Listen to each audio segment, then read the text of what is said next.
Salut, c'est Ben de Retour d'Expérience et aujourd'hui on va débriefer les annonces Sony, le Sony A9 III.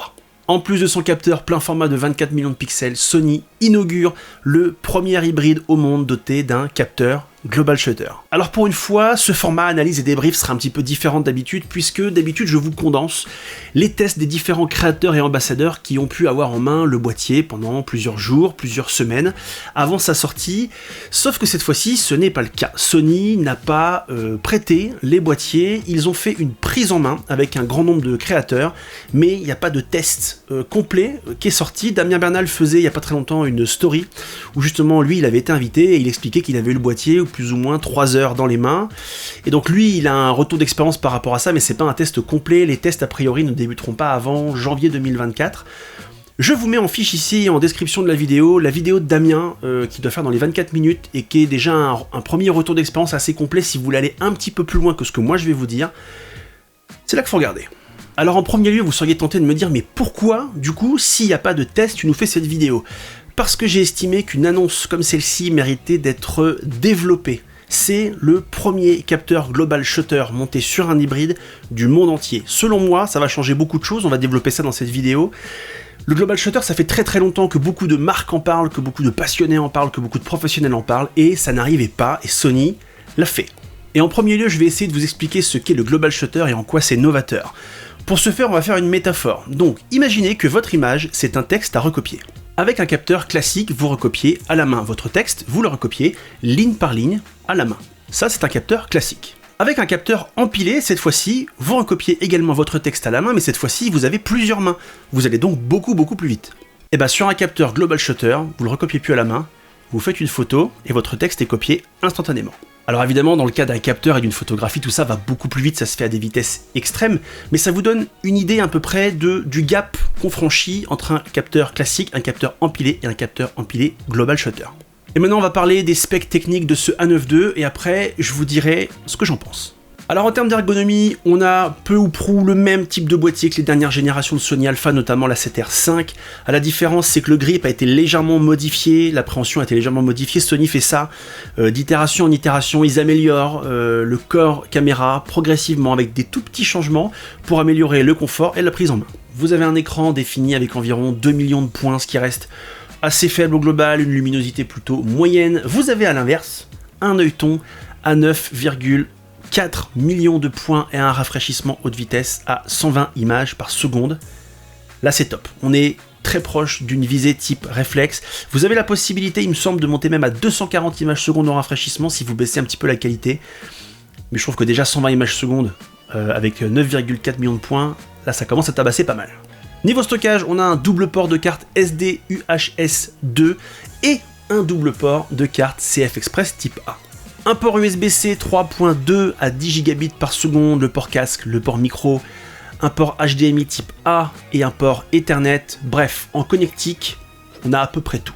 Niveau puissance de calcul, on a le double processeur Bionz XR, épaulé de la petite puce intelligence artificielle qui aide l'autofocus, hérité de la 7R5. Donc vous avez aujourd'hui ce qui se fait de mieux en autofocus, on a a priori le même autofocus que la 7R5. Donc pas mal de puissance de calcul et avec un Global Shutter, il y en a besoin. Niveau stabilisation, on est sur une stab interne à 5 axes qui peut stabiliser jusqu'à 8 stops. C'est les mêmes performances que la 7R5.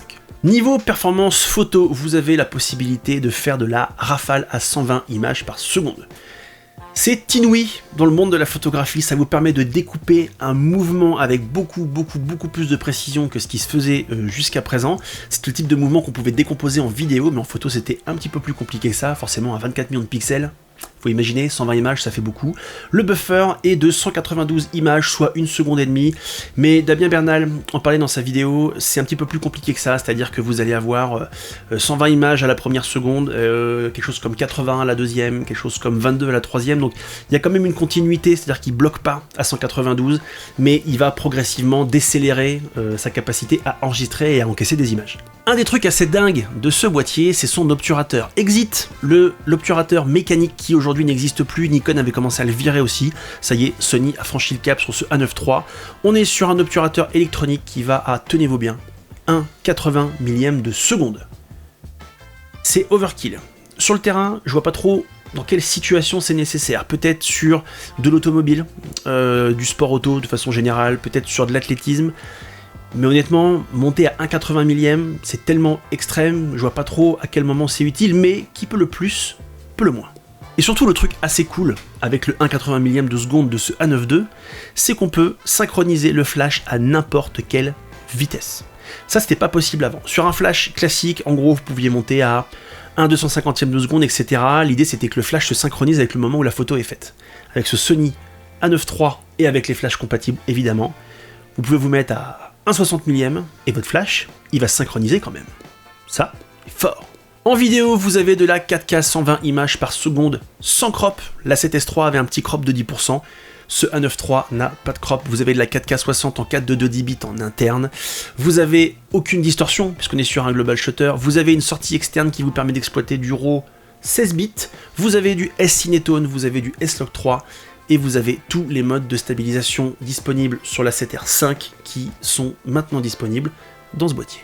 Niveau autofocus, on a, comme je vous l'ai dit, ce qui se fait de meilleur chez Sony, c'est peu ou prou le même autofocus que la 7R5. On a 759 points de collimateur qui couvrent 85,9% du capteur, avec une capacité à faire la mise au point jusqu'à -5 EV. Pour ceux à qui ça parle pas, dites-vous que même quand vous n'y voyez rien, il arrive quand même à faire le focus. C'est donc un autofocus parfait pour le sport, qui est parfaitement pensé pour ça, même si vous verrez dans la vidéo de Damien Bernal, c'est un petit peu plus compliqué que ça, il n'est pas aussi précis que ce qu'on pourrait imaginer, mais il reste extrêmement précis, ça reste le haut du panier sur le podium de l'autofocus. Vous avez un mode humain, animaux, train, avion, voiture, tout ce que vous voulez, avec des nouveaux modes a priori, le mode priorité oiseaux ou priorité animaux. Ça veut dire que par exemple, vous pouvez avoir un mode classique d'autofocus, c'est juste que dès qu'il va voir un animal, il va mettre la priorité dessus. Donc on a quand même un mode autofocus relativement complet sur ce A9 III. Et enfin, on va parler thunes, argent, monnaie, moula. Ce boîtier sort à 6 999 €. Et voilà, date de sortie inconnue, potentiellement début 2024. Et alors maintenant, je vais vous donner mon avis sur ce Sony A9 III. Selon moi, on marque un tournant sur le marché de la photo. L'histoire de la photo a été faite de plein de changements technologiques. On avait atteint un peu un palier, et là, on est en train de passer au-dessus et redémarrer un nouveau cycle. Et alors là, certains d'entre vous vont me dire « Ouais, mais Ben, le global shutter, ça existait déjà avant, Sony, ils ont rien inventé, ils avaient déjà sorti un capteur global shutter Préjus de 127 millions de pixels, ils avaient sorti aussi un capteur global shutter sur leur caméra professionnelle f55, Canon l'a sorti sur sa C700 GS, la Red Komodo X l'avait aussi, la Phantom VO 4K l'avait aussi, donc le global shutter, ça existait déjà avant, Sony, ils ont rien fait d'incroyable. » Et tu as bien raison, mon jeune Philibert, mais permets-moi de te contredire sur 3 petits points. D'abord, Sony arrive pour la première fois à mettre ce type de capteur dans un boîtier de cette taille-là. Et ça, c'est nouveau. Jusqu'à présent, on était sur des gros corps caméra qui devaient encaisser beaucoup de technologie, beaucoup de câbles, beaucoup de nappes, beaucoup de processeurs, etc. Sony a réussi à le mettre là-dedans. Et ça, c'est déjà une belle performance. Deuxième chose, c'est la première fois que ce type de capteur est implémenté dans un boîtier à moins de 10 000 €. Jusqu'à présent, c'était disponible sur des caméras qui coûtaient beaucoup de thunes, et là, c'est terminé. Et enfin, troisième et dernière chose, c'est la première fois, en tout cas à ma connaissance, qu'une marque développe un capteur global shutter utilisable en photographie, puisque jusqu'à présent, c'est disponible dans des caméras, notamment des caméras plutôt cinéma ou à usage spécifique comme la Phantom, mais on n'en voyait pas dans les appareils photo. Cette fois-ci, cette technologie-là, on peut l'utiliser en photo. Et ça, c'est assez impressionnant. Sony étant un très gros fabricant de capteurs, aujourd'hui, une partie des capteurs dans vos boîtiers viennent de Sony. Pas tous, certaines marques fabriquent les leurs, je crois que Canon fabrique ses propres capteurs, mais beaucoup de marques achètent leurs propres capteurs chez Sony et après, ils mettent toute leur tambouille dedans. Les smartphones, la quasi-intégralité des capteurs de smartphones viennent de chez Sony. Le monde industriel, les caméras de surveillance, les caméras spécifiques, les capteurs sont fabriqués à 50% dans le monde par Sony. Donc, Sony, développant les capteurs à peu près pour tout le monde, vient de pousser une technologie encore plus puissante et plus petite, et va pouvoir la développer ailleurs. Ce qui est intéressant, c'est que ça va dynamiser le marché. En 2017, Sony sortait son A9 première génération. C'était le premier capteur empilé plein format. Alors à l'époque, ça coûtait une blinde, tout le monde se disait « Ouais, mais un prix comme ça, une technologie comme ça va servir à qui, etc. » Et on est 6 ans plus tard, le X-H2S dispose d'un capteur empilé APS-C, le OM1 de chez OM System dispose d'un capteur empilé, et aujourd'hui, le capteur empilé coûte beaucoup moins cher. Moi, ce que je vois dans cette annonce, c'est le ruissellement, c'est la façon dont ce capteur, qui aujourd'hui est implémenté dans un boîtier à 7000 €, dans quelques années, dans 3 ans, dans 4 ans, on va pouvoir le voir à un coût moindre sur d'autres boîtiers qui coûteront moins cher. C'est ça la technologie, ça évolue comme ça, il y a toujours une technologie de pointe. La voiture électrique, quand elle est sortie, la première, elle coûtait une blinde, et puis progressivement, les coûts de production, le développement industriel a fait qu'aujourd'hui c'est plus accessible. Je dis pas que c'est pas cher, je dis que c'est plus accessible. L'idée pour moi de cette annonce, c'est ça. C'est pas ce capteur, c'est pas ce boîtier, c'est tout ce qui va en découler après.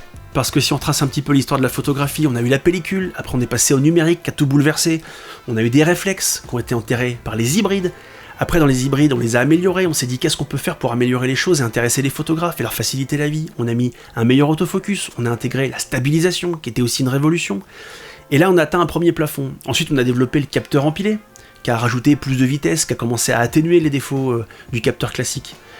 Et selon moi ça faisait un moment qu'on n'avait plus des grosses nouveautés, on était un peu dans la même situation que le smartphone, c'est-à-dire qu'on rajoutait des FPS, on rajoutait des définitions de dalles d'écran, on rajoutait des petites features, mais globalement il n'y avait plus de grosses évolutions. Et là, on installe le Global Shutter qui supprime tous les défauts qu'on avait avant. Et voilà, elle est là la révolution. Alors après, la 4K 120, le shutter à 80 millième, les rafales à 120 images par seconde, tout ça c'est overkill. C'est destiné à une population très spécifique, c'est assez anecdotique pour le commun des mortels puisque ça correspond à un usage et à une technique photo très spécifique. Alors je sais d'avance que dans les commentaires, il va y avoir des gens qui vont dire « Oh, le prix, Sony, ils sont fous, on est en dehors des réalités, 7000 €, vous vous rendez compte, c'est le prix d'une bagnole. » Ouais, c'est vrai, je suis d'accord avec vous, c'est cher. C'est cher pour vous, c'est cher pour moi, c'est cher pour 99% des utilisateurs, mais en même temps, ce boîtier, il n'est pas pour vous. Il n'est pas pour moi non plus. Enfin, en tout cas, moi, je fais pas de la photo de sport automobile, je suis pas photographe à l'équipe en athlétisme. Ça, c'est un boîtier qui est pour eux. Et donc pour ces gens-là, c'est un gain potentiel de temps, d'énergie et de confort de mettre ce prix-là dans ce genre de boîtier. Mais ces gens-là ne sont pas vous. Et en fait, l'intérêt de ce boîtier, il n'est pas dans le boîtier lui-même. C'est qu'encore une fois, ça va ruisseler. Et la 4K 120, vous vous en foutez peut-être. Votre rafale à 120 images par seconde, aujourd'hui, vous vous en foutez. En tout cas, vous vous en foutez parce que vous vous dites 7000 balles, moi ma rafale à 20 images par seconde c'est suffisant.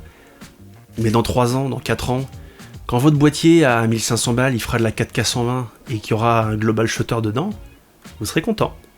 Et alors pour terminer, je pointe toujours du doigt, cette histoire de gamme chez Sony. C'est le bordel dans la gamme chez Sony, on comprend rien. Alors ce A9 III, il est quand même très très spécifique en termes de technologie, donc il est assez précis par rapport à qui il cible, mais je trouve que globalement ces 3 dernières années, Sony a balancé des boîtiers, et on s'y retrouve plus, on est obligé de faire des compromis de malade pour pouvoir trouver son boîtier, là où d'autres marques, les compromis sont un peu plus ténus. Et je me dis que par exemple quelqu'un qui veut faire de la photo un peu sportive, qui veut faire de la photo de paysage et qui aime bien faire de la vidéo en milieu un peu nocturne, eh ben, il lui faut 3 boîtiers. Il lui faut un A7S III, il lui faut un A7R5 et il lui faut un A9 III. Il lui faut 3 boîtiers pour 3 usages spécifiques, parce qu'aujourd'hui, Sony divise sa gamme en usages spécifiques. Donc à chaque fois, c'est un compromis énorme. Alors, je sais que le boîtier parfait n'existe pas, et un boîtier qui fait tout, c'est pas possible. D'ailleurs, je sais même pas si c'est souhaitable, en vrai. Mais il y a une limite, quoi. C'est-à-dire que les compromis qui sont à faire pour chaque choix et chaque achat de boîtier sont tellement énormes chez Sony que je trouve que c'est compliqué de s'y retrouver. Et je vois tellement de commentaires sous plein de vidéos que je vois sur Discord, etc., de gens qui s'arrachent les cheveux à essayer de se dire mais moi je fais ça et je fais ça, mais quel boîtier je veux prendre? Parce que c'est des gens qui ont déjà un parc Sony et qui veulent développer, ils sont sur de la PSC généralement et ils ont envie de passer sur du plein format, mais là ça devient absolument fou. Sony, c'est toujours le bordel dans votre gamme et je me dis qu'à un moment donné vous allez vous y perdre. Les gens s'y perdent déjà, et de ce que j'ai vu, certains ambassadeurs Sony s'y perdent aussi. En conclusion de cette vidéo, qui je pense sera déjà un peu trop longue, bravo Sony. Belle innovation, belle nouveauté, moi c'est un truc que j'attendais sans l'attendre, puisque je savais que le jour où ça sortirait, ce serait bien trop cher, mais on avait besoin d'un rebond dans le marché de la photo, on avait besoin d'innovation, on avait besoin de nouvelles technologies, on avait besoin de quelque chose qui change la donne. Et par exemple, moi qui suis photographe et vidéaste, et ben quand je fais de la vidéo, la 4K 120, bon, c'est accessible sur d'autres boîtiers, mais ne fait de plus avoir ce banding insupportable, ça, mais c'est fantastique. Ça, je trouve que c'est génial. Moi, je fais beaucoup de photos et de vidéos trial. Et bah de pas avoir de rolling shutter, c'est quand même génial. Et ça, j'espère que ça va découler et que dans quelques années, on aura la possibilité de se le payer sans revendre sa maison. Voilà, bravo Sony, beau boulot. Si vous avez des questions, si vous avez des commentaires, si vous avez un avis, et vous avez un avis, mettez-le en commentaire, ça me fera plaisir de vous lire. N'hésitez pas à vous abonner, à aller sur Instagram, tout ça, vous savez comment ça marche. Et en attendant, prenez soin de vous. Salut!